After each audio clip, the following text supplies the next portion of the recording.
দেখুন, যে কোনো আইনজীবীরই আইনজীবী হিসেবে প্র্যাকটিস করাকে আমি সবসময় স্বাগত জানাই, এবং আমি প্র্যাকটিসিং অ্যাডভোকেটদের আমি সবসময় বলি, মানে অ্যাডভোকেটদের তিনি যে ফিল্ডে যান না কেন, কিছুদিন যদি তার লয়ের ডিগ্রি থাকে, তার যদি বার কাউন্সিলে নাম এনরোল থাকে, তাহলে তার কিছুদিন প্র্যাকটিস করা উচিত। এটা এই কারণে প্র্যাকটিস করা উচিত, তার কারণ হচ্ছে তার অভিজ্ঞতা হয়। তিনি পরবর্তীতে কর্পোরেট সেক্টরে যেতে পারেন, তিনি যে কোনো সেক্টরে যেতে পারেন।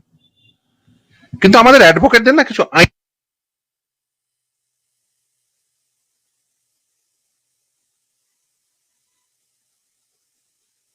রোড দিয়ে যাচ্ছি, হঠাৎ করে মনে হলো যে না, ধর্মতলা থেকে একটা কোর্ট গাউন কিনে নিয়ে এসে আমি কোর্টে দাঁড়িয়ে পড়বো, এইভাবে কিন্তু অ্যাডভোকেট হওয়া যায় না, সেটা কিন্তু অফেন্স।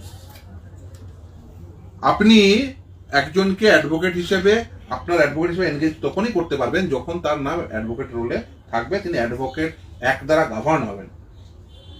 যদি কেউ পার্মানেন্ট কোনো পদে থাকে তাহলে তার প্র্যাকটিসটা কিন্তু স্থগিত হয়ে যায়। পরবর্তীতে তার প্র্যাকটিস চালু করার জন্য তাকে রিজামশন অফ প্র্যাকটিস করতে হয় এবং একটা প্রপার ফিস জমা দিয়ে তারপরে রিজামশন অফ প্র্যাকটিস করতে হয়। সেটা সেই প্র্যাকটিসের রিজামশন করার যখন অনুমতি বার কাউন্সিল দেয় তখনই তিনি প্র্যাকটিস করতে পারেন। আমি একটা উদাহরণ দিই। ধরুন, কলকাতা হাইকোর্টের একজন বিচারপতি, আমি নাম করে বলছি, বিশ্বজিৎ বসু, তিনি তার প্র্যাকটিসের জন্য, রিজামশন অফ প্র্যাকটিসের জন্য তিনি ফিস জমা দিয়েছেন জানুয়ারি মাসে। আর আজকে কি মাস? মে মাস। তাহলে জানুয়ারি, ফেব্রুয়ারি, মার্চ, এপ্রিল, মে, একজন প্রাক্তন বিচারপতি তিনি প্র্যাকটিস রিজিউম করতে চাইছেন সুপ্রিম কোর্টে। হাইকোর্টের বিচারপতি ছিলেন, চাইলে সুপ্রিম কোর্টে প্র্যাকটিস করতে পারেন। এখনো পর্যন্ত বার কাউন্সিলের মিটিং কন্ডাক্ট করে তার প্র্যাকটিসের রিজামশন হয়নি। দুদিন আগে মমতা বন্দ্যোপাধ্যায় একটি পার্মানেন্ট পোস্টে ছিলেন, আমি জানি না দুদিনের মধ্যে, এক সপ্তাহের মধ্যে তার প্র্যাকটিস রিজামশন হয়ে গেছে। দেখুন, আপনি এতদিন ধরে কি বেআইনি কাজ করেছেন সেইটা নিয়ে অনেক আমি একটার পর একটা মামলা করেছি, সিবিআই ইডি তদন্তের নির্দেশ হয়েছে। আমরা এই মমতা বন্দ্যোপাধ্যায়ের 15 বছরের মামলা করতে গিয়ে কি কি ফেস করেছে আপনি সব থেকে ভালো জানেন। মামলা করতে গিয়ে আদালত কক্ষে ঢুকতে দেওয়া হবে না, আদালতের সামনে বসে পড়া, আদালত কক্ষে তালা মারা, বিচারপতির বাড়িতে পোস্টারিং করা, আমার চেম্বারের নিচের কি অসভ্যতা আমি দেখেছেন। বিচারপতির ছবি প্রিন্ট করে নিয়ে এসে, এবং আপনি দেখেছেন তারা ওইসব তিরপল নিয়ে এসেছিল, তিরপল নিয়ে এসে বসে পড়ে সেখানে একটি আইনজীবী চেম্বারের সামনে ডেমনস্ট্রেশন দেখাচ্ছে। করতে পারেন? এই অসভ্যতা আমি শিখিয়েছিলেন কে? মমতা বন্দ্যোপাধ্যায়ের আমলে এই অসভ্যতা। আমি চাই না দেখুন হাইকোর্ট চত্বরে কোনো প্রকার অসভ্যতা আমি হোক। এটা তো ঠিক, এই অসভ্যতা আমি আপনি শিখিয়েছিলেন, অস্বীকার করতে পারবেন না তো। একসময় আপনি কি বলতেন যে সব কথায় কথায় আদালত চলে যায়, আজকে আপনি কেন আসছেন? আমরা সেদিনই বলেছিলাম যে এই প্রতিষ্ঠানটিকে দুর্বল করবেন না। আপনি আজকে ক্ষমতায় আছেন, আপনি বুঝতে পারছেন না এই প্রতিষ্ঠানটির গুরুত্ব কি। আর আজকে যখন আপনি ক্ষমতায় নেই, তখন হাত পা ছুড়ে কাঁদছেন, তখন এই প্রতিষ্ঠান ধরে বাঁচার চেষ্টা করছেন। এই প্রতিষ্ঠানটা ছিল বলে আজকে এসে দাঁড়াতে পারছেন। তখন আপনার আইনজীবী হিসেবে অ্যাপিয়ার করার মতো উপযুক্ত সার্টিফিকেট ছিল কি ছিল না, রিজামশন হয়েছে কি হয়নি আমি জানি না। কিন্তু এটা ঠিক, যদি কেউ পার্মানেন্ট কোনো পোস্টে থাকে, অফিস অফ প্রফিট যদি হয়, একজন এমএলএ বা একজন এমপি প্র্যাকটিস করার মধ্যে কোনো প্রকার প্রতিবন্ধকতা নেই। কিন্তু একজন মিনিস্টার, একজন আইএস অফিসার, একজন ডাব্লিউবিসিএস অফিসার, তিনি পার্মানেন্ট পদে আছেন, তিনি কিন্তু প্র্যাকটিস করতে পারেন না, কারণ ওটা পার্মানেন্ট পদ।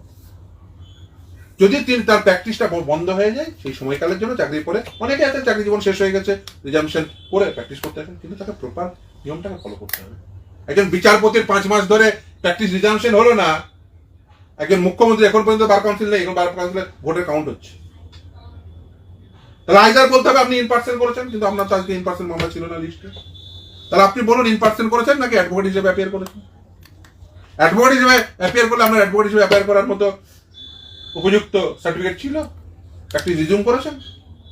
দেখুন আসলে বিষয়টা কি হয়েছে বলুন তো, বিষয়টা হয়েছে মানে অবৈধ কাজ করতে করতে করতে করতে করতে করতে উনি মনে করেন আমি আইনের ঊর্ধ্বে, আমি যা করবো সেটাই আইন। না, এটা নয়। আপনাকে তো বারবার এই কথাটাই স্মরণ করিয়ে দিতে চেয়েছিলাম আপনার 15 বছরের শাসনকালে, যে আপনি দুর্নীতি করছেন, এই ছেলেদের, যোগ্য ছেলেদের বঞ্চিত করে অযোগ্যদের চাকরি দিচ্ছেন, আপনি বিভিন্ন প্রকল্পে দুর্নীতি করছেন, এটাই তো মনে করে দিতে চেয়েছিলাম। তারপরে যখন আদালতে গেছে আপনারা তখন বক্রোক্তি করেছেন, আপনারা বলেছেন যে ওরা কথায় কথায় আদালতে গিয়ে আটকে দেয়। আদালতে যুক্তি না থাকলে আটকানো যায় না ম্যাডাম।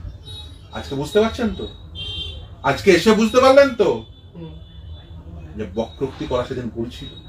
আজকে এসে তো বুঝতে পারছেন যে যদি এই প্রতিষ্ঠানটা না থাকতো, আজকে আপনি এক সপ্তাহ আগেকার প্রাক্তন মুখ্যমন্ত্রী, এক সপ্তাহ আগেও আপনি মুখ্যমন্ত্রী ছিলেন, আর এই প্রাক্তন মুখ্যমন্ত্রী আজকে এসে আপনার দাঁড়ানোর একমাত্র জায়গা, আপনি এখন একটা মিছিল করতে পারেননি, একটা মিটিং করতে পারেননি, কিন্তু আপনি আদালতে আসতে পারেন। এই আদালতটা ছিল বলে, এই আদালতটাকে আপনি ভাঙতে চেয়েছিলেন, এই বিচার ব্যবস্থাটাকে আপনি ভাঙতে চেয়েছিলেন। আপনি এই বিচারালয়ে আপনি তালা মেরে সেখানে সামনে বসে পড়ে বিচারপতির বাড়িতে পোস্টারিং করে, আইনজীবীদের মানে চেম্বারে, আমার চেম্বারের নিচে ডেমনস্ট্রেশন করে, আপনার সমস্ত রকম যা যা করেছেন, এই অসভ্যতামি আমি আর ক্যামেরার সামনে বলতে চাই না। এই অসভ্যতামি আপনার করাটা সেদিন অনুচিত হয়েছিল। এই অন্ততপক্ষে হাইকোর্টে এসে হাত জোর করে সেটুকু বলে গেলে সব থেকে বেশি খুশি হতাম, যে হ্যাঁ, আমার সেদিনের সেই অসভ্যতামি করা ঠিক হয়নি। আপনাকে একটা কথা স্মরণ করিয়ে দিতে চাই, আপনি পেয়ে যাবেন সেই জাজমেন্ট। মমতা বন্দ্যোপাধ্যায় একসময় বলেছিলেন যে বিধানসভার অভ্যন্তরে বিচার কেনা যায়। কি ম্যাডাম, আজকে কি বুঝলেন আদালতে এসে? দেখুন, আমি অনেককে দেখেছি, আমি তাদের নাম করে তাদের মহিমান্বিত করব না, আজকে তাদের চিৎকার শুনছি। তারা আজকে একটু খাদে পড়েছে বলে আমি তাদের বক্তব্যও করছি না, কিন্তু তাদের বলবো, দেখুন যেদিন ক্ষমতায় ছিলেন না, ক্ষমতার ওই আস্ফালন ওটা হাইকোর্ট ভালো করে নেয়নি। আপনার যে ক্ষমতার যে আস্ফালন ছিল, আমরা ক্ষমতায় রয়েছে আস্ফালন, মানে বিচারপতি থেকে শুরু করে আইনজীবীদের যেভাবে হিউমিলেট করতেন, সিনিয়র অ্যাডভোকেট থেকে শুরু করে জুনিয়র অ্যাডভোকেট, একদম নমস্য আইনজীবী, তাদেরকে মানে কি বাজে ভাষায় আক্রমণ করতেন। আজকে আমি অবশ্যই মনে করি যে হাইকোর্টে ডেকোরাম মেনটেন করা উচিত। হাইকোর্ট এই ইনস্টিটিউশনটাকে আমাদের প্রত্যেককে সেভ করতে হবে। আর দায়িত্ব সব থেকে বেশি বর্তায় যে যখন শাসন ক্ষমতায় থাকে। মমতা বন্দ্যোপাধ্যায় শাসন ক্ষমতায় থেকে সেটা ভুলে গেছিলেন। মমতা বন্দ্যোপাধ্যায় বিচারালয়কে, বিচারপতিদের একটার পর একটা আক্রমণ করেছে, বিধানসভার অভ্যন্তরে বলেছেন যে বিচার কেনা যায়। তারপরে সেই কলকাতা হাইকোর্টের সেই সুমোটো নেওয়া কন্টেম্প মামলায় সেই সময় ওনাকে কষণ করেছিল যে ফার্দার এই মন্তব্য করা থেকে। বিচারপতি কৌশিক কিন্তু কস্ট ইম্পোজ করেছিল, সেটা জয়মাল্য বাগচি বলেছিল। তো যাই হোক, আমি দেখুন, আমি এই কথাগুলো স্মরণ করিয়ে দিতে চাইছি এই কারণেই, তার কারণ শাসন ক্ষমতায় যখন মমতা বন্দ্যোপাধ্যায় ছিলেন না, তখন এইগুলো সব ভুলে গেছিলেন। দেখুন, দুর্নীতি ওনার আমলে এই যা হয়েছে, এটা কোনো সরকারের আমলে হয়, দুর্নীতির মামলা হয়েছে। উনি মামলা হওয়ার পরে বিচারপতিরা যথার্থ রায় দিয়েছেন। আজকে কলকাতা হাইকোর্টের সিঙ্গেল বেঞ্চ থেকে শুরু করে সুপ্রিম কোর্ট পর্যন্ত শুধু একজন বিচারপতি রায় দিয়েছেন তা তো না, একজন বিচারপতি রায় দিয়েছেন, তারপরে সেটা ডিভিশন বেঞ্চে গেছে, সেখান থেকে সুপ্রিম কোর্টে গেছে। এই যে ধরুন সুজিত বসু গ্রেপ্তার হলো, আমার তখন মনে পড়ে যাচ্ছে সোমেন নন্দীর মামলায় প্রথম যখন এই তথ্যগুলো এলো, ইডি রিপোর্ট আকারে জমা দিল, আপনি দেখবেন সেই সোমেন নন্দীর মামলা অর্ডারে ওই রিপোর্টটা 3 টোটো তুলে দেওয়া আছে। সেটাকে পছন্দ হলো না সরকারের। কার পছন্দ হলো না? সরকার। সরকার ডিভিশন বেঞ্চে গেল, সরকার ডিভিশন বেঞ্চে হারলো, সুপ্রিম কোর্টে গেল, হারলো। সুপ্রিম কোর্টে গিয়ে একজন বিচারপতির নামে অ্যালিগেশন দিল, সুপ্রিম কোর্ট অন্য আরেকজন বিচারপতিকে নিতে বললো, সেখানে রিভিউ হলো, সেখানেও হারলো। তাহলে এতগুলো বিচারপতি রায় দিল, তারপরে তখন আপনি বিচারালয়কে আপনি আক্রমণ করছেন। আমরা আইনজীবী হিসেবে প্র্যাকটিস করেছি, আমাদেরকে 26,000 চাকরি বাতিল, সুপ্রিম কোর্ট চাকরি বাতিল করলো। তারপরের দিন মমতা বন্দ্যোপাধ্যায় ডেকেছিল, উনি কি সুপার কোর্ট ছিলেন? ওনার কি করা উচিত ছিল সেদিন? যে সুপ্রিম কোর্ট এই রায় দিয়েছে, আমি রায় হয় মানবো না, আর মানে না মানলে আমাকে কি করতে হবে? রিভিউ করতে হবে। আপনি তো ডেকে মানে পারলে প্রায় গালাগালি দেওয়া, এটা তো করতে পারেন না। আপনারা সাংবিধানিক পদে থেকে আরেকটি সাংবিধানিক সংস্থাকে আপনি দুর্বল করছেন। আপনি এই কাজ করে গেছেন, দিনের পর দিন করে গেছেন, আপনি তো পথ দেখিয়েছেন, আর আজকে সেই পথে আপনি বুঝতে পারছেন যে 5 বছর আপনার এই 15 বছরের শাসনকালে আপনার বিরুদ্ধে যে ক্ষোভ পুঞ্জীভূত হয়েছে, আজকে তার উদ্গরণ হচ্ছে। দেখুন, আমি এটাকে অপছন্দ করি। আমি মনে করি মমতা বন্দ্যোপাধ্যায় তিনি প্র্যাকটিস করার মানে জন্য উপযুক্ত কি অপযুক্ত না সেটা বার কাউন্সিল বলবে। আপনি বললেন যে সকজ করেছে, তিনি জবাব দেবেন, আমি অন্য কোনো বক্তব্য রাখি। কিন্তু তিনি একজন প্রাক্তন মুখ্যমন্ত্রী। প্রাক্তন মুখ্যমন্ত্রী আমার রাজ্যে কি ছিল না? যেদিন বুদ্ধদেব ভট্টাচার্যকে যেদিন তিনি ক্ষমতা থেকে সরেছিলেন, কেউ চোর বলেছিল?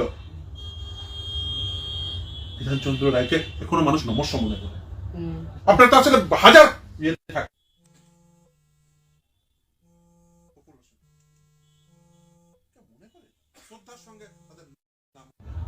আজকে বুদ্ধদেব ভট্টাচার্যের কথা সবাই কি কংগ্রেস, বিজেপি, কি সিপিআইএম, কি অন্য দল, সবাই এক কথায় তার নাম উচ্চারণ করার সঙ্গে তার মাথা উঠে। কেন? তার কারণ সে সেই কাজটি করে গেছে। শাসনকালে কোনো বিচারপতির বিচার কেনা যায় বলে যাননি, তিনি কোনো বিচারালয়ের বাইরে তার কমরেডদের বসে পড়ার জন্য বলে যাননি। বামেদের আমলে মামলা হতো না? মামলা হতো। শুধু দুর্নীতির মামলা হয় তা তো নয়, সরকার বিরোধী আপনি দেখবেন বামেদের আমলে কত মামলা হতো। আমরা তো বলি সবসময়, আপনি দেখবেন হাইকোর্টের কজ লিস্ট বের করবেন, বিগেস্ট লিটিগেন্ট অলওয়েজ থাকে কে? স্টেট গভর্নমেন্ট, মানে হাইকোর্টের ক্ষেত্রে বিগেস্ট লিটিগেন্ট, সব থেকে বেশি মামলা হয় তার এগেন্স্ট। কোনোদিন বুদ্ধদেব ভট্টাচার্য বা জ্যোতি বসু বলেছে আমাদের তাদের কমরেডদের গিয়ে বসে পড়বি? কোনোদিন মানে এটাকে প্যাট্রোনাইজ করেনি। কিন্তু মমতা বন্দ্যোপাধ্যায়ের আমলে আপনি দেখেছেন যে মমতা বন্দ্যোপাধ্যায়ের যারা মুখপাত্র তারা কি ভাষায় আক্রমণ করেছে বিচারপতিদের নাম ধরে ধরে। এবার বিচারপতিদের তারা যখন ক্ষমতায় রয়েছেন, শাসন ক্ষমতায় রয়েছেন, মমতা বন্দ্যোপাধ্যায় শাসন ক্ষমতায়, বিচারপতিদের তাদের মুখপাত্ররা বিচারপতিদের নাম করে করে অমুক অমুক অমুক, মানে এই কথা বলার স্পর্ধাটা কোথা থেকে আসছে? যদি না তার পেছনে সর্বোচ্চ ক্ষমতাশালী ব্যক্তিরা তাদেরকে সেটাকে ব্যাকআপ না দেয়। আর আজকে যখন ক্ষমতা থেকে চলে গেছে, তখন ভাবছেন আদালতকে হাতিয়ার করে যদি লে ফটোমার্কা একটা কাজ করা যায়। দেখুন, উনি যদি সত্যি চাইতেন যে বিচার হোক, উনি যদি চাইতেন যে পোস্টপল ভায়োলেন্স হয়েছে তার বিচার হোক, তাহলে উনি কি করতেন? এতদিন তো উনার সমস্ত মামলা, চুরির মামলা আটকানোর জন্য কন্যা আইনজীবী দাঁড় করিয়েছে। আর আমি মনে করি তৃণমূলের যথেষ্ট হবে। দেখুন, আজকে আপনি হঠাৎ করে এলেন, সকালবেলায় এলেন, এসে বিরাট সাবমিশন করে দেবেন, হয় না। এটা ওই হিন্দি বা ওই দক্ষিণের ফিল্ম না, বা ওই কি একটা সিরিয়াল হতো, ওরা ওই সিরিয়াল দেখে ওই সিরিয়ালের ওই আইনজীবী না। সকালবেলায় এলেন আর দুপুরবেলায় মনে হলো যে বিরাট ফাটিয়ে সাবমিশন করে অর্ডার নিয়ে চলে গেল। ওই হিন্দি ফিল্মে হয়, ও দক্ষিণের ফিল্মে হয়, বা ওই সিরিয়ালে হয়। হাইকোর্টটাকে সিরিয়ালের সেট নেই না, দক্ষিণ ফিল্মের সেট। আপনি এলেন দক্ষিণ ফিল্মের কায়দায়, হ্যাঁ, গাউনটা উঠছে, দিয়ে ঢোকে বললেন আর বিরাট অর্ডার করে নিয়ে চলে গেলেন। আর মনে হলো পকেট থেকে দুটো এরকম করে ছবি দেখে দিলেন, ওইভাবে মামলা হয়নি। দেখুন, এখানে মামলা নির্দিষ্ট নিয়মে হয়।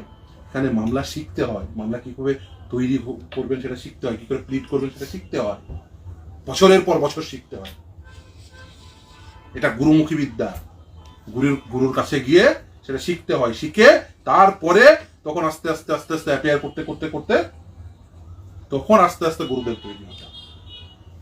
দেখুন, আপনি যদি বলেন একজন প্রাক্তন বিচারপতি, তার প্র্যাকটিস রিজিউম হচ্ছে না 5 মাস ধরে, তার প্র্যাকটিস রিজামশন হলে গোটা জুডিশিয়ারি, যে কোনো বিচারপতি, তার অভিজ্ঞতা রয়েছে, তার বারের অভিজ্ঞতা রয়েছে, তার বেঞ্চের অভিজ্ঞতা রয়েছে, তিনি যদি আবার প্র্যাকটিসে রিভাইভ করেন, তিনি যদি প্র্যাকটিসে আসেন, গোটা জুডিশিয়াল সিস্টেম উপকৃত হবে। তিনি উপযুক্ত সাবমিশন করে সেখানে আপনি যদি বলেন উপযুক্ত কেস ল তৈরি হবে, প্রেসিডেন্ট হিসেবে সেগুলো ইউজড হবে, যেগুলো আমরা সাইটেশন হিসেবে দেখাই। এগুলো কি হয়? এগুলো আইনজীবী তাদের সাবমিশন, আদালত সেই সাবমিশনের উপর ভিত্তি করে যে জাজমেন্ট দেবেন সেটার উপর ভিত্তি করে সাবমিশন যত স্ট্যান্ডার্ড যত ভালো হবে, জাজমেন্টের স্ট্যান্ডার্ডও তত ভালো হবে। এই জুডিশিয়াল সিস্টেমটা এনরিচ হবে, নতুন ছেলেমেয়েরা আসবে সেই জাজমেন্ট পড়ে তারা এনরিচ হবে। এই সিস্টেমকে এনরিচ করার মতো যে কাজ, সেই কাজ হচ্ছে না, অথচ এই সিস্টেমটাকে মানে খেলো করার জন্য কিছু লোক চলে আসছে। সিস্টেমটাকে খেলো বানাবেন না, অনেক খেলো বানিয়েছে গত 15 বছরে। এই সিস্টেমটাকে খেলো করার জন্য আপনি অনেক কিছু পদক্ষেপ করেছেন, কখনো বিচারপতির বাড়িতে পোস্টারিং, কখনো আইনজীবীদের চেম্বার আক্রমণ, যা নয় তাই করেছে, বিচারালয়ের বাইরে বসে পড়া। আর আজকে আবার নতুন করে যে মনে হলো, আপনি মুখ্যমন্ত্রী ছিলেন, মনে হলো চলো আজকে সকালবেলায় লেফট ফটোমার্কে একটা কাজ করতে হবে, চলো তুমি সব লোকজনকে ডাকো, চলো আমি একটা ধর্মদাদা থেকে একটা কোর্ট গাউন কিনে নিয়ে এলাম, চলো যা ইচ্ছা হলো দুটো পেপার কাটিং, দুটো ছবি নিয়ে এরকম করে বাড়িয়ে দিলাম, হয়ে গেল আইনি প্র্যাকটিস।